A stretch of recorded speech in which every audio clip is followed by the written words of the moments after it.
नमस्कार दोस्तों, कैसे हो आप सब। आई होप कि अच्छे होंगे। सो फ्रेंड्स, मैं फिर से एक बार स्वागत करता हूँ आपका हमारे इस यूट्यूब चैनल पर जिसका नाम है एलेक्स इंस्टीट्यूट ऑफ साइंस, और जहाँ पर मिलेगा आपको साइंस से रिलेटेड हर एक सवाल का जवाब और आप बनोगे साइंस के नवाब। तो फ्रेंड्स चलो, जैसा कि पिछला वीडियो में हमने देखा कि एविडेंसेस ऑफ इवोल्यूशन क्या होता है और उनका जो रोल होता है, जो एविडेंसेस का रोल होता है और इवोल्यूशन में क्या होता है, वो पूरे डिटेल से हमने पढ़ा बच्चों। तो आज के इस वीडियो में हम देखेंगे कि जो डार्विन की थ्योरी है नेचुरल सिलेक्शन के ऊपर, वो आज के इस वीडियो में हम पढ़ेंगे। तो देखो बच्चों, यहाँ पर एक साइंटिस्ट थे जिनका नाम था चार्ल्स डार्विन। चार्ल्स डार्विन, क्या नाम था उनका? Charles Darwin. अब इस साइंटिस्ट ने क्या किया कि बहुत सारे जो एनिमल के स्पेसीज थे, एनिमल या तो प्लांट के जो स्पेसीज थे, उनके स्पेसीज की डिफरेंट टाइप की उन्होंने क्या किए? ऑब्जर्वेशन किया। उन्होंने ऑब्जर्वेशन किया और उसी ऑब्जर्वेशन के ऊपर उन्होंने स्टडी की, और इसी स्टडी के बेसिस पर उन्होंने यहाँ पर जो थ्योरी रखी वो थी नेचुरल सिलेक्शन की थ्योरी रखी। मतलब डार्विन ने क्या किया कि एनिमल एंड प्लांट की जो डिफरेंट टाइप ऑफ स्पेसीज थी उनकी स्टडी की।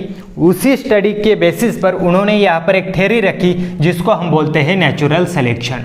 आई बात समझ में? तो नेचुरल सिलेक्शन में उन्होंने क्या बताया, उन्होंने उसमें क्या बताया और कैसे वो काम करती है, वो आज के इस वीडियो में हम देखेंगे। तो देखो बच्चों, नेचुरल सिलेक्शन थ्योरी पढ़ने से पहले हम यहाँ पर एक पॉइंट आपका क्लियर कर देते हैं, जो है सर्वाइवल ऑफ फिटेस्ट।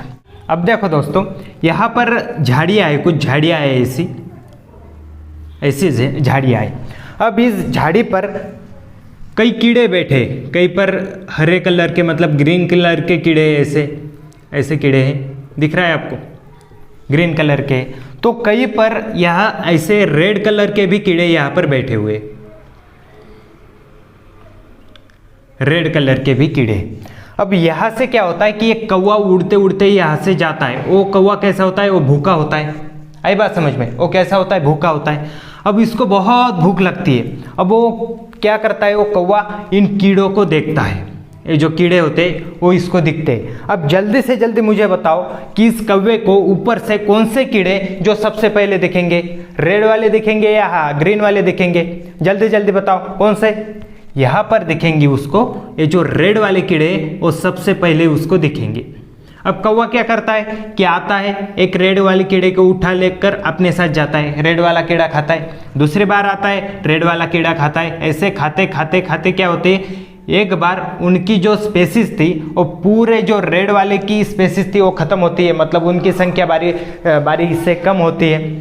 अब यहाँ पर बचेंगे कौन से कीड़े? यहाँ पर बचेंगे जो ग्रीन वाले कीड़े, वही बचेंगे यहाँ पर। मतलब क्यों? क्योंकि वो झाड़ियों का रंग भी ग्रीन था और उसका कीड़ों का रंग भी ग्रीन था। उसकी वजह से कीड़े उस कौवे को दिखे नहीं। मतलब उनके पास था क्या था? एक स्पेसिफिक कैरेक्टर था, मतलब उनमें कुछ मॉडिफिकेशन थे। रेड वाले जो कीड़े थे उनमें कुछ भी मॉडिफिकेशन नहीं थे। उसकी वजह से क्या हो गई कि उनकी संख्या बारी बारी से कम हो गई।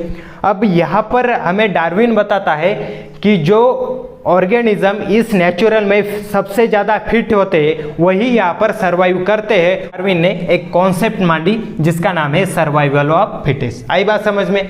तो अब देखो बच्चों, यहाँ पर हम देख लेते हैं कि नेचुरल सिलेक्शन की जो थ्योरी थी, यहाँ पर डार्विन हमें क्या बताता है और इस थ्योरी में डार्विन क्या बोलता है। तो देखो, all the organism produce prolifically, all the organism produce prolifically. अब देखो बच्चों कि जो ऑर्गेनिज्म होते हैं वो क्या करते हैं? रिप्रोडक्शन करते हैं, और रिप्रोडक्शन करने के बाद उनमें क्या होते हैं? उनके ज़्यादा से ज़्यादा बच्चे पैदा होते हैं। तो वो जो बच्चे हैं वो क्या करते हैं कि एक दूसरे के साथ कंपटीशन करते हैं, एक दूसरे के साथ कंपटीशन करते हैं नेचुरल में। किसके लिए करते हैं? वो करते हैं फूड के लिए, वो करते हैं शेल्टर के लिए। शेल्टर मतलब हमारा जो घर होता है या तो हमारी जो जगह होती है उसके लिए, फूड के लिए करता है और शेल्टर के लिए भी करता है। यहाँ पर एक चीज़ और मैंने जो की है, ऑर्गेनिज्म में भी यार लड़की का चक्कर होता है। जो यहाँ सबसे ज़्यादा फिट ऑर्गेनिज्म होता है या तो सबसे ज़्यादा फिट एनिमल होता है, वही क्या करता है, बंदी लेकर जाता है। यहाँ पर भी लड़के का चक्कर होता है, किसके लिए, फूड के लिए करता है, शेल्टर के लिए करता है और अपने पार्टनर के लिए भी वो कंपटीशन करता है। यहाँ पर ऐसा हमें डार्विन बताता है। Only those organism sustain which show modification, मतलब यह डार्विन क्या बताता है कि जिन ऑर्गेनिज्म में, जिन एनिमल में या जिन ऑर्गेनिज्म में इसेंशियल मॉडिफिकेशन होते हैं, मतलब जो आवश्यक मॉडिफिकेशन होते हैं, वही यह सस्टेन मतलब सर्वाइव करते हैं। अब देखो यहाँ पर जो कीड़े थे, जो ग्रीन वाले कीड़े यहाँ पर रह गए, रेड वाले कीड़े कौवा लेकर चला गया, मतलब उनकी संख्या जो बारी बारीकी से कम हो गई। यहाँ पर कौन से कीड़े रह गए, यहाँ पर रह गए ग्रीन वाले कीड़े। अब देखो बच्चों कि जो ग्रीन वाले कीड़े के पास एक स्पेसिफिक मतलब एक इसेंशियल मॉडिफिकेशन था, वो कौन सा था, वो था उसका कलर, कौन सा, वो था उसका कलर ग्रीन। यहाँ पर मैं रेड में लिख रहा हूँ पर कलर जो है वो है ग्रीन। आई बात समझ में। यहाँ पर जो इसेंशियल मॉडिफिकेशन था वो कौन सा था, उसका कलर, और उसका कलर कौन सा था, ग्रीन। उसी वजह से वो कीड़े क्या हो गए, यहाँ पर सस्टेन करने लगे, मतलब सर्वाइव करने लगे। आई बात समझ में। तो देखो, sustaining and selected organism can perform reproduction. अब जो कीड़े होते हैं, जो यहाँ पर रहते हैं कीड़े, अब देखो यहाँ पर ग्रीन कीड़े रह गए, ग्रीन कीड़े रह गए तो वो क्या करेंगे, वो रिप्रोडक्शन करेंगे। रिप्रोडक्शन करने के बाद उनकी संख्या क्या होगी, उनकी संख्या जो नंबर ऑफ स्पेसीज थी, उनकी जो नंबर ऑफ स्पेसीज थी वो क्या होगी, वो धीरे धीरे बढ़ने लगेगी। And thereby give rise to the new species, मतलब वो क्या करते हैं, न्यू स्पेसीज बनाते हैं। बट वो न्यू स्पेसीज कैसे होते हैं, उसके स्पेसिफिक कैरेक्टर के साथ होते हैं, स्पेसिफिक कैरेक्टर के साथ। अब देखो यहाँ पर जो ग्रीन कीड़े थे, उन्होंने क्या किया, रिप्रोडक्शन किया। रिप्रोडक्शन करने के बाद उनकी जो स्पेसीज थी, नंबर ऑफ स्पेसीज वो क्या हो गई, बढ़ने लगी।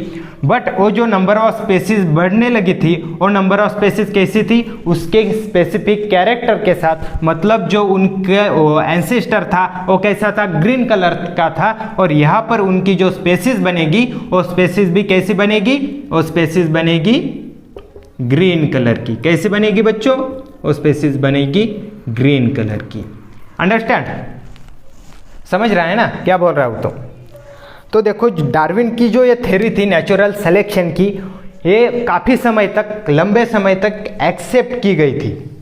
डार्विन की जो ये मतलब नेचुरल सिलेक्शन की थ्योरी थी, वो लंबे समय तक एक्सेप्ट की गई थी। पर वहाँ पर भी कुछ लोग आए, वो बोलने लगे, ऑब्जेक्शन माय लॉर्ड, यहाँ पर मुझे कुछ ना कुछ ऑब्जेक्शन है, यहाँ पर कहीं ना कहीं हमें ऑब्जेक्शन है। उनको बहुत खुजली थी, तो उन्होंने क्या किया कि नेचुरल सिलेक्शन की जो डार्विन की थ्योरी थी, उसके ऊपर कुछ ऑब्जेक्शन रखे। और अब वो ऑब्जेक्शन कौन से थे, अब हम देख लेते हैं। अब देखो दोस्तों, वो लोग आए, उन्होंने क्या किया कि डार्विन की जो नेचुरल सिलेक्शन की थ्योरी थी, उसके ऊपर कुछ ऑब्जेक्शन ली। अब वो ऑब्जेक्शन कौन से थे, पहला वाला जो है, natural selection is not only factor, मतलब नेचुरल सिलेक्शन ये एक ही फैक्टर रिस्पॉन्सिबल नहीं है, किसके लिए, इवोल्यूशन के लिए। उसके लिए म्यूटेशन भी ज़रूरी है। म्यूटेशन मतलब क्या, अगर जीन में कोई चेंजेस होते हैं तो क्या होता है, म्यूटेशन होता है। और यही म्यूटेशन इवोल्यूशन के लिए रिस्पॉन्सिबल है। उसके साथ और भी कुछ फैक्टर है, बट यहाँ पर डार्विन ने बताया था नेचुरल सिलेक्शन। बट उन साइंटिस्ट, दूसरे साइंटिस्ट आए और उन्होंने इस पर ऑब्जेक्शन लिया, और उन्होंने बोला कि नेचुरल सिलेक्शन यही एक फैक्टर रिस्पॉन्सिबल नहीं है, किसके लिए, इवोल्यूशन के लिए। आई बात समझ में। ये दूसरा है म्यूटेशन। दूसरा ऑब्जेक्शन तो वो था, Darwin did not explanation about useful and useless modification. अब देखो बच्चों कि ऑर्गेनिज्म में कुछ यूजफुल मॉडिफिकेशन होते हैं और कुछ यूजलेस मॉडिफिकेशन होते हैं। अब यह यूजफुल तो रह जाते हैं, बट जो यूजफुल तो रह जाते हैं, बट यहाँ पर जो यूजलेस मॉडिफिकेशन है वो डिजेनरेट क्यों नहीं होते, इसका भी कोई एक्सप्लेनेशन डार्विन ने नहीं दिया। और जो तीसरा है वो है, there is no explanation about slow changes and abrupt changes. अब देखो बच्चों कि डार्विन ने क्या किया कि जो स्लो चेंजेस होते हैं, उसने बोला कि स्लो चेंजेस होते हैं, बट वो स्लो चेंजेस क्यों होते हैं, इसका कुछ एक्सप्लेनेशन, या जो फास्ट चेंजेस होते हैं इसका भी कोई एक्सप्लेनेशन डार्विन ने यहाँ पर नहीं दिया। तो ऐसे थे हमारे तीनों ऑब्जेक्शन ये था पहला, दूसरा और तीसरा आपके टेक्स्ट बुक में भी आपको दे रखा है। डार्विन ने जो नेचुरल सिलेक्शन के ऊपर थ्योरी रखी थी, इसमें से ये 3 ऑब्जेक्शन अगर हम बाजू में हटा दे तो डार्विन का जो इवोल्यूशन के ऊपर काम था ना बच्चों, वो बहुत ही फायदेमंद रहा इवोल्यूशन की स्टडी करने के लिए। तो दोस्तों आई होप कि ये आपको Darwin theory of natural selection as it is समझ में आई होगी। तो बच्चों आज के लिए बस इतना ही, मिलते हैं नेक्स्ट वीडियो में। तब तक के लिए आप हमारे इस यूट्यूब चैनल को सब्सक्राइब करके रखना और बाजू वाला जो बेल आइकन का बटन है उसको भी दबा कर रखना। तो दोस्तों मिलते हैं नेक्स्ट वीडियो में, तब तक के लिए थैंक यू सो मच।